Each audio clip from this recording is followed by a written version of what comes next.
अस्सलाम वालेकुम दोस्तों, वेलकम कहता हूँ आपको इस यूट्यूब चैनल पर। उम्मीद करता हूँ कि आप लोग खैरियत से हैं और मेरी दुआएं हैं कि हमेशा खुश रहें और कामयाब रहें। जी दोस्तों, आज जो मैं आपके लिए वीडियो लेके आया हूँ ख़ास तौर पे ये उन यूज़र के लिए है जो कि सोल्डिंग आयरन यूज़ कर रहे हैं, लेकिन उन्हें प्रॉपर ट्रिक्स नहीं आ रहे कि सोल्डिंग आयरन जो है उसका टेम्परेचर किस तरह से मेंटेन किया जा सकता है, या किस तरह से हम इसकी जांच पड़ताल कर सकते हैं कि इसका टेम्परेचर कितने पे परफेक्ट होगा। तो ये चीज़ जो है, इसके लिए कोई भी टेम्परेचर मेजरमेंट की ज़रूरत नहीं होती। आपके हाथ में सोल्डिंग आयरन हो तो आपको खुद अंदाज़ा हो सकता है। वो चीज़ कैसे हो सकता है, उस हवाले से मैं आपको इस वीडियो में गाइड करूँगा।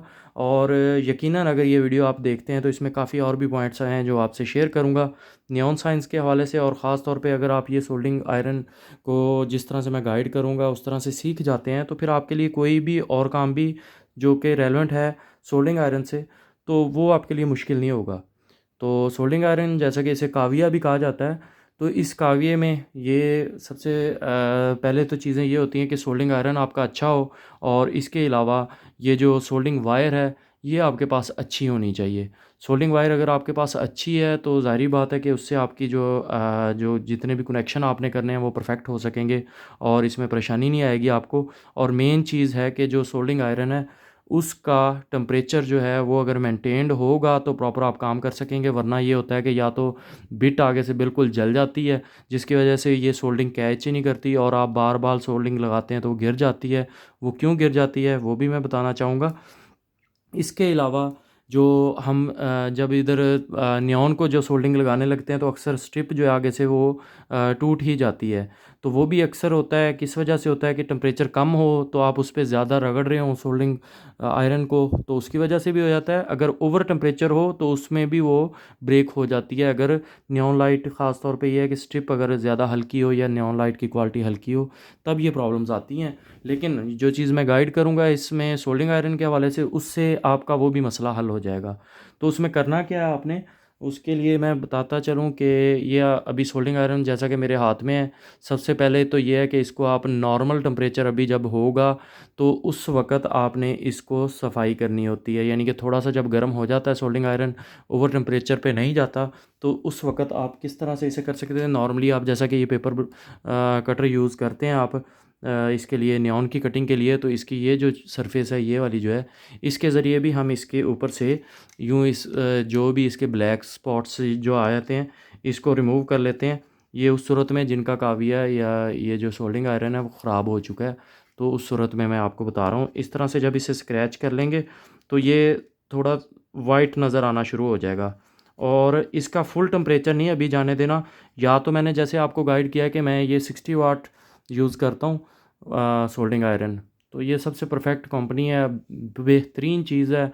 मैं तकरीबन इस काविये से 1.5 2 साल से काम कर रहा हूँ, मुझे आज तक कभी परेशानी नहीं हुई और ना ये कभी ख़राब हुआ है। और हल्की क्वालिटी में सबसे जो सिक्योरिटी के इशू होते हैं वो ये होता है कि उनके जो एलिमेंट्स होते हैं वो अगर खुदा ना खास्ता अंदर से शॉर्ट हों तो करंट यहाँ पे भी आ जाता है। तो जिस तरह मैं ये यूज़ कर रहा हूँ या ये मेटल के जो कटर से मैं कर रहा हूँ, तो फिर इस तरह से काम करना थोड़ा सा मतलब अनसेफ़ हो सकता है। तो ये चीज़ है कि अच्छी ब्रांड में यूज़ करेंगे तो वो आपकी सेफ्टी के हवाले से भी अच्छा है। ये खुदा ना खास्ता अगर ख़राब होता भी है ना, तो इसमें अर्थ जो है या बाहर की तरफ आने का चांस नहीं होता। उन्होंने काफ़ी सेफ्टीज़ इसमें की हैं क्योंकि इसका एलिमेंट ओपन नहीं होता अंदर। तो जैसे कि ये मैंने आपको गाइड किया कि ये कम टेम्परेचर पे, फुल टेम्परेचर पे नहीं, इस तरह से जब आप साफ़ कर लेंगे तो ये देखें थोड़ी थोड़ी शाइनिंग आ गई है बिट पे। तो फिर क्या करना होता है आपने कि इसको जो सोल्डिंग वायर है वो देनी होती है और सारे पे इस पे जो है ना इसको मतलब ये लगाना होता है। अभी टेम्परेचर इसका कम है तो कम टेम्परेचर पे ही आपने कोशिश करनी होती है कि इसको सोल्डिंग वायर जो है वो पिघलाई जाए। ये जैसा कि आप देख रहे हैं ये कम टेम्परेचर है और इस तरह से ये सोल्डिंग इस पे थोड़ी थोड़ी ठहर रही है। ये देख रहे हैं ये ठहर गई है। तो इस तरह जब इसकी अगली जो बिट है ना, ख़ास तौर पे वो जो है हमेशा क्लीन होनी चाहिए। अब जो बात ये देखें, इस पे ठहरना शुरू हो गई। अब यहाँ से पता चला कि आपका सोल्डिंग आयरन जो है वो ठीक होता है, लेकिन जब ओवर टेम्परेचर पे जाता है तो उस वक़्त ये जो है इस पे जो सोल्डिंग वायर की जो सोल्डिंग है वो इस पे नहीं ठहरती। वो ओवर टेम्परेचर की वजह से होता है। कम टेम्परेचर पे अगर ठहर रही है तो इसका मतलब यही है कि आपका टेम्परेचर मेंटेन नहीं हो रहा है इसका सोल्डिंग आयरन का। उसके लिए जो है ये लीड यूज़ होती है। मैं आपको निकाल के दिखाता हूँ। ये नॉर्मली रेगुलेटर भी आप लगवा सकते हैं इस लीड में, ये चीज़ होती है। और इसके आगे मैंने ये आप देख रहे हैं कि ये मैंने आगे प्लग लगाया हुआ है और ये बीच में ये लगा हुआ है रेगुलेटर, जिसकी वजह से हम इसका टेम्परेचर कंट्रोल कर सकते हैं। तो इसका टेम्परेचर जो है नॉर्मली गैस करने के लिए ये होता है कि 60 वाट है, ज़ाहिर बात है कि ये ओवर टेम्परेचर पे जाना होता है। तो अभी मैं रेगुलेटर से जो है ना इसका कम करूँगा टेम्परेचर, तो आपको नज़र आएगा कि लाइट जो है ना वो डिम हो रही है। सॉरी अभी हिल गया है, बंद हो रहा है ये चीज़। अब यहाँ पे ये देखें, ये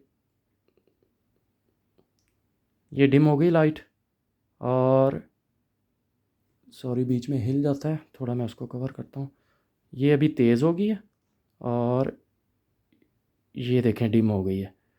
तो इसको दरमियान में करके आप यूज़ करके देखें, तो ये अब फुल तेज़ है। मैं इसको दरमियान में कर रहा हूँ, ये नॉर्मल पे लाइट आ गई है। अब इसमें ये करना होता है, सॉकेट असल में मेरे से दूर है और मैं वीडियो की वजह से जो है ना उसको कंट्रोल नहीं कर पा रहा, इसलिए हिल रही थी।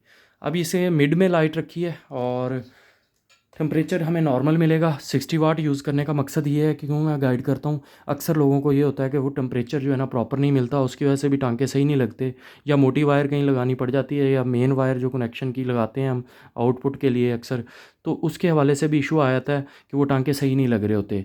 तो इसलिए जो है ना ये मैं 60 वाट यूज़ करवाता हूँ और इसका रेगुलेटेड आपको टेम्परेचर मिल जाता है। जब इस तरह से आप टेम्परेचर यूज़ करते हैं तो आप ये देख रहे हैं कि बीच में अब मैंने टेम्परेचर इसमें नॉर्मल कर दिया है, तो आप देख रहे हैं कि यहाँ पे प्रॉपर सोल्डिंग ठहर रही है।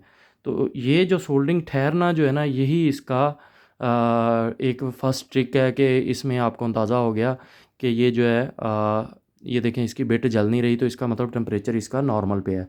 अब अगर सपोज़ इसके साथ हम वायर लगाना चाहते हैं, अगर आपको लगता है, मैं वायर लगा के दिखाता हूँ, ये वायर आ गई जो कि हम इसमें यूज़ करते हैं। अब इस वायर को अगर मैं सोल्डिंग लगाता हूँ, आपको लगता है कि ये देखें वायर ऊपर ही घूम रही है और सोल्डिंग पकड़ नहीं रही। इसका मतलब ये है कि ये देखें, ये ऊपर इसके वो छोटे से दाने से बन के ये ऊपर फिर रही है, लेकिन इसके साथ पकड़ नहीं कर रही। इसका मतलब ये हुआ कि इसका टेम्परेचर जो है वो लो है। तो इसको हम थोड़ा सा टेम्परेचर बढ़ा लेंगे।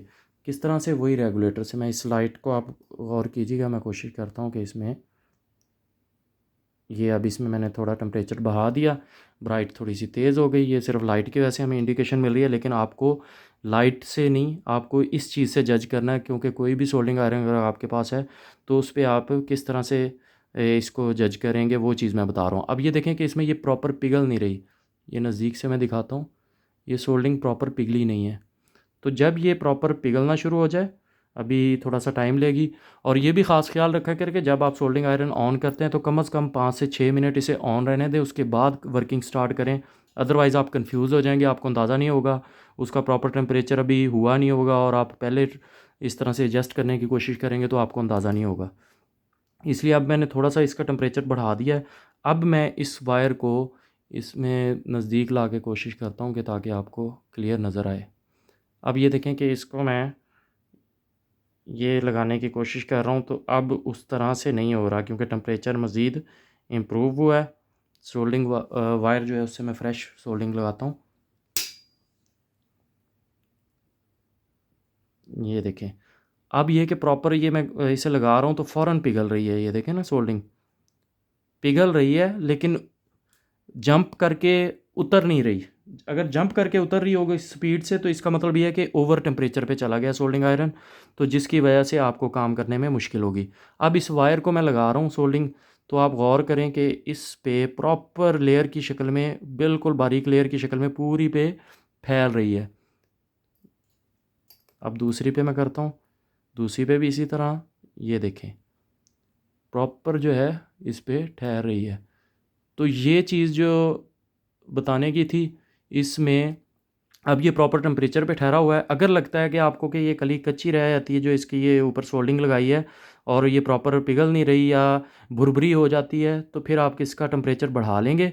और अगर आपको लगता है कि यहाँ पे सोल्डिंग ठहर नहीं रही, ये जो इसकी बिट है, अगर इस पे ठहर नहीं रही और ये ब्लैक हो जाती है यहाँ पे भी सारे ब्लैकिश वो मतलब इस पे वो बन के और सोल्डिंग ठहरना हट जाती है। तो इसका मतलब यही है कि आपका जो है सोल्डिंग आयरन का टेम्परेचर ज़्यादा है, उसको कम करने के लिए रेगुलेटर लीड यूज़ करें। रेगुलेटर लीड जो है वो मैंने उसमें अपने पेज पे भी मैंने इसको को वो किया हुआ है। कोई भी अगर बाई करना चाहता है, सिर्फ पाकिस्तान के लिए मैं कह सकता हूँ, क्योंकि अदर कंट्रीज़ में डिलीवरी मैं नहीं अभी कर रहा, तो इसलिए पाकिस्तान में ये आपको अवेलेबल हो सकती है। तो ये चीज़ जो है अभी ये देखें कि प्रॉपर किस तरह से इस पे पिघल के ठहर रही है। अगर इसको मैं ज़्यादा कर दूंगा तो ये यहाँ पे ठहरेगी नहीं, गिर जाएगी। अब इसको मैं अभी मैं आपको इसको मज़ीद दोबारा रिपीट करता हूँ कि ये जो चीज़ है, अब अगर सपोज़ ये ब्लैक हो गई है, आपसे टेम्परेचर नहीं समझ आई, ज़्यादा होने की वजह से ये ब्लैक हो गई है। जब ये ब्लैक हो जाएगी तो इस तरह से फिर आप लो टेम्परेचर पे भी करना चाहेंगे, अगर ये सोल्डिंग लगाना चाहेंगे तो नहीं ठहरेगी। तो जब लो टेम्परेचर पे ठहराना चाहेंगे नहीं ठहरेगी, उसके लिए क्या करना है कि आपने वही पेपर ब्लेड वाला तरीका आपने करना है कि इसकी बिट जो है इसको प्रॉपर सफाई कर लेनी है लो टेम्परेचर पे। जब इस तरह से साफ़ कर लेंगे अच्छी तरह, तो फिर आपने जो है इस पे दोबारा लो टेम्परेचर पे ही कोशिश करनी है कि सोल्डिंग वायर जो है उसके ज़रिए जो इसको प्रॉपर सोल्डिंग कर लें। तो ये इस तरह प्रॉपर साफ़ रहेगी बिट। जब साफ़ रहेगी तो फिर आप जहाँ पे भी टांका लगाना चाहते हैं इसमें, मैं थोड़ा सा बल्कि इधर डेमो भी देता हूँ बोर्ड पे। थोड़ी लाइट भी ऑन करनी होगी, मैं एक अभी मैं करके दिखाता हूँ। ये मैंने पॉइंट थोड़ा इसी बोर्ड को उठा के नज़दीक कर लिया है ताकि आपको दिखा सकूं। अब इस पे हमने सोल्डिंग जो लगाई हुई है, तो जब मैं इस पे हल्का सा पॉइंट पे रखता हूं तो ये देखें प्रॉपर उस पर डॉट बन गया। दूसरे पे रखा और ये प्रॉपर इस पे सोल्डिंग लग गई। तो जब भी, अब ये दूसरा टिक बता रहा हूँ कि जब भी आपने सोल्डिंग इसको मतलब करना है, कनेक्टर्स को लगाना है इनके साथ, नियॉन के साथ, तो सबसे पहले क्या करेंगे, ये वायर जो स्ट्रिप वायर है ना, ये वैसे तो ये उस पर सोल्डिंग लगी हुई होती है, लेकिन थोड़ा सा इसको दोबारा ताज़ा कर लेते हैं। अगर मतलब जो प्रोफेशनल बंदा है उससे तो मुश्किल नहीं होती, वो उसी जो लगाई हुई है आपने सोल्डिंग, अब इस पर उन पॉइंट्स के ज़रिए ही इसको कवर कर लेता है और इस पे सोल्डिंग लगा लेता है। वरना आप इस बिट पे भी थोड़ी सी ले सकते हैं, जैसे ये है, ये लाजमी होनी चाहिए हर वक्त आपके जो काविया की बिट है, ये देखें, ये इतनी जो है ना हर वक्त आपके इसकी बिट पे ठहरनी चाहिए टांके लगाने के लिए। दूसरा आप ये करेंगे कि ये जो पॉइंट है इसके, इसको ये देखें मैं दोबारा सोल्डिंग लगा लेता हूँ, ये फ्रेश हो गया। उधर जो जहाँ पे हमने तार जोड़नी है वहाँ पे भी सोल्डिंग लाजमी लगी होनी चाहिए। वो लगी होगी तो आपके लिए टांका लगाना बहुत ही आसान हो जाएगा। अब इसको जब मैं ये देखें नीचे से पकड़ लिया तार को और यहाँ पे रखा है, और जैसे ही मैं इसको हल्का सा हीट दूंगा सोल्डिंग आयरन से, तो ये टांका लग गया है। कितनी जल्दी टांका लग गया है, और मैं दिखाता हूँ क्लोज़ करके। ये देखें निचले पॉइंट पे लग गया है। अब ऊपर वाले पॉइंट पे मैं लगाता हूँ।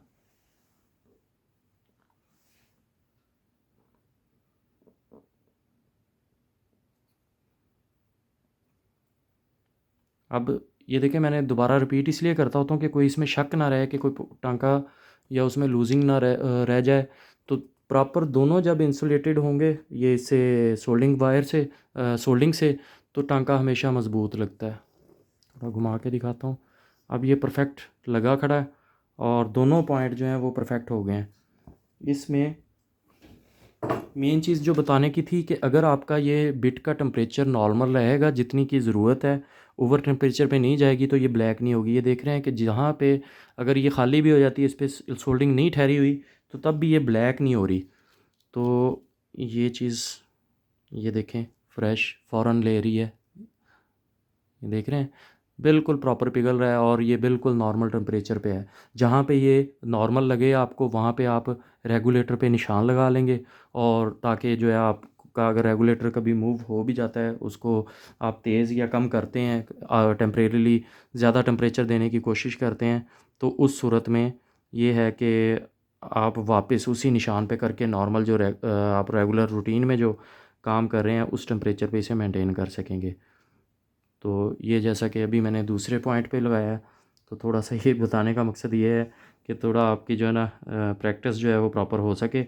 और इसमें अब देखिएगा कि कितना टाइम लगता है। ये एक सोल्डिंग टांका लग गया, सोल्डिंग हो गया एक पॉइंट और ये मैंने दूसरा कर लिया। तो इस तरह से ये तार कंप्लीट लग गई है। कोई टाइम नहीं लगता अगर ये चीज़ आपकी परफेक्ट है। इसकी वजह से बहुत लोग परेशान हो रहे हैं। न्यू लोगों की बात कर रहा हूँ, पुराने लोगों की नहीं बात कर रहा। तो इस चीज़ को अगर आप मेंटेन कर लेते हैं जैसे मैंने वीडियो में गाइड किया है और इस तरह से आप काम करते हैं तो आपको कोई मुश्किल नहीं होगी। कोई भी वायर हो, कोई भी काम हो, ये नियॉन साइंस के लिए नहीं, कोई भी काम हो, सोल्डिंग आयरन के आप मास्टर हो सकते हैं। अदरवाइज़ परेशानी रह जाती है। तो उम्मीद करता हूँ ये चीज़ें आपको काफ़ी फ़ायदेमंद होंगी।